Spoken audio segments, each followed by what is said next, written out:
الحمد لله رب العالمين والصلاة والسلام على خير الخلق محمد وعلى آله وصحبه اجمعین۔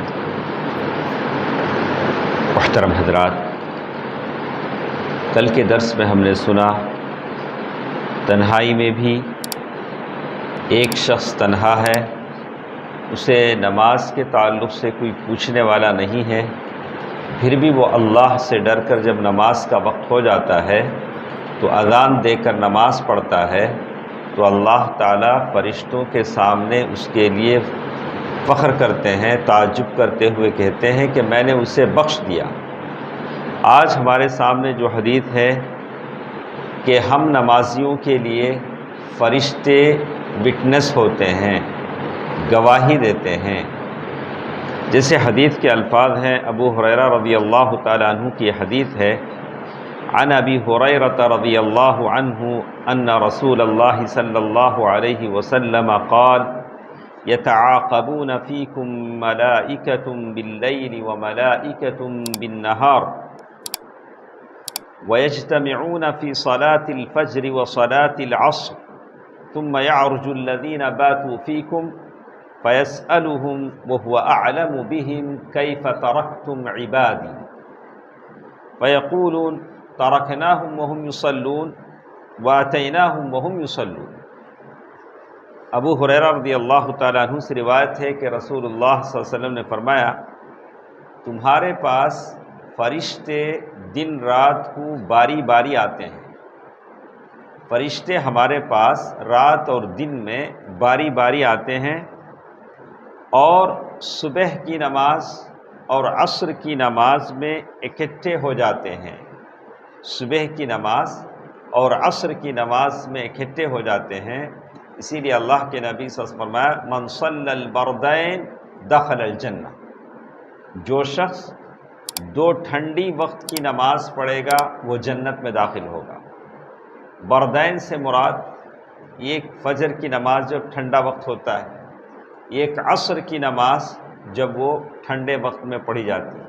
من صلی البردین دخل الجنہ۔ اسی طرح کہتے ہیں کہ یہ فرشتے فجر اور عصر کی نماز میں جمع ہوتے ہیں، ثم یعرج الذین باتوا فیکم، اور پھر وہ فرشتے جو تم میں رات گزار گئے ہوتے ہیں وہ اوپر آسمان کی طرف بڑھ جاتے ہیں۔ رات تک فرشتے رہ کر فجر کی نماز میں آسمان کی طرف جاتے ہیں۔ اللہ ان سے پوچھتا ہے، کیف ترکتم عبادی، میرے بندے کس حالت میں ہیں، میرے بندوں کو تم نے کیسے چھوڑایا ہے؟ فیقولون ترکناہم وہم یصلون واتیناہم وہم یصلون۔ فرشتے جب وہ عصر کی نماز کے لیے آئے تھے تو ہم نماز پڑھ رہے تھے، جب فجر کی نماز کے بعد وہ گئے تو ہم فجر کی نماز پڑھ رہے تھے۔ تو اللہ تعالیٰ کے پاس وہ فرشتے کہتے ہیں کہ دونوں حالتوں میں ہم نے ان کو نماز پڑھتے ہوئے دیکھا۔ تو اس حدیث سے ویسے 5 وقت کی نماز فرض ہے، اس میں ہم لوگ کوئی سستی اور کاہلی نہیں برت سکتے، لیکن خاص کر یہ 2 نمازیں، فجر کی نماز، عصر کی نماز، یہ بہت اہم ہے۔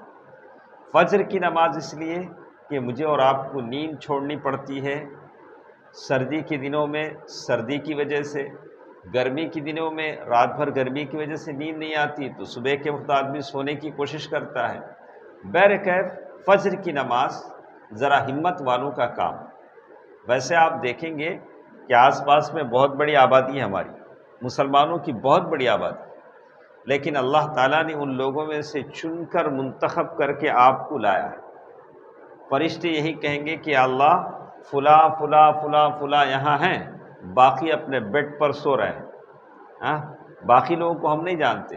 فرشتے ہی گواہی دیں گے کہ ہم نے ان بندوں کو نماز پڑھتے دیکھا، باقی بندے وہ لاپتہ ہیں، ان کا حساب نہیں ہے، باقی بندے کہاں ہیں نہیں معلوم ہے۔ تو کہتے ہیں کہ حالانکہ اللہ جانتا ہے، وہ اعلم بہم، اللہ جانتا ہے کہ کون کہاں ہے، پھر بھی اللہ سبحانہ و تعالیٰ پوچھتا ہے۔ عصر کی نماز بھی بڑی اہمیت کی حامل ہے، جس میں آدمی گھر سے نکل جاتا ہے، بزنس میں چلا جاتا ہے، عصر کی نماز میں معلوم نہیں ہوتا کہ عصر کی نماز کب ہوتی ہے، یا کبھی قیلولہ کرتے ہوئے سو جاتا ہے۔ اللہ کے نبی صلی اللہ علیہ وسلم فرمایا کہ تم قیلولہ کرو، شیطان قیلولہ نہیں کرتا۔ یعنی ظہر کے بعد جب آدمی کھانا کھا لیتا ہے تو 10 منٹس 15 منٹس آدمی تھوڑی دیر کے ریلیکس ہو جاتا ہے، قیلولہ کرتا ہے، لیکن قیلولہ اتنا لمبا نہ ہو کہ عصر چلی جائے، عصر بھی قیلولہ میں گزر جائے۔ تو یہ دونوں نمازیں صلاۃ الفجر و صلاۃ العصر اللہ کے پاس گواہی فرشتے اس کے تعلق سے دیتے ہیں، ان قرآن الفجر کان مشہودا۔ اور اسی طرح کہا گیا من ترک صلاۃ العصر، جو شخص عصر کی نماز چھوڑ دیتا ہے اس کا سارا عمل برباد ہو جاتا ہے، عصر کی نماز۔ تو یہ دونوں نمازیں، اور کہا کہ صلاۃ الوسطی، عصر کی نماز بہت اہمیت والی نماز ہوتی ہے۔ تو یہ دو نمازیں خاص کر صلاۃ الفجر اور صلاۃ العصر بڑی اہمیت کے حامل ہیں۔ ہم کوشش کریں، پہلے ایسا ہوتا تھا آپ کے آس پاس آپ کے دوست ہیں تو فجر سے پہلے آپ کال کر لیتے ہیں یا ان کو ریمائنڈ کر لیتے ہیں کہ چلیے فجر میں چلنا، تو اس کا بھی آپ کو ثواب ملے گا، اس لیے کہ اہمیت والی نماز ہے۔ اور آپ فجر کے لیے آ رہے ہیں تو آپ کی زوجہ محترمہ جاگتی نہیں ہیں تو جگا کر آئیں۔ بہت ساروں کی بیویاں ایسی ہیں جو اپنے شوہروں کو جگاتی، معاملہ الٹا ہوتا ہے۔ تو بعض جگہ ایسا ہوتا ہے کہ ہم فجر میں آتے آتے آہستہ گیٹ بند کر کے آتے ہیں، کہیں زوجہ جاگ نہ جائے، ایسا ہوتا ہے۔ محترمہ کو ڈسٹرب نہ ہو، ہم لوگ کیا کرتے ہیں، آہستہ گیٹ لاک کر کے آتے ہیں۔ تو بیوی کو اٹھائیں، اسے اپنے ساتھ جنت لے جائیں، بچوں کو اٹھائیں، فجر کی نماز کے وقت ہمارا سارا گھر جاگ گیا ہو، تاکہ فرشتے گواہی دیں کہ یہ گھر اللہ کی رحمت اس پر ہو۔ اللہ تعالیٰ سے دعا ہے کہ اللہ تعالیٰ ان نمازوں کی پابندی کرنے کی توفیق عطا فرمائے، آمین۔ والسلام علیکم ورحمۃ اللہ وبرکاتہ۔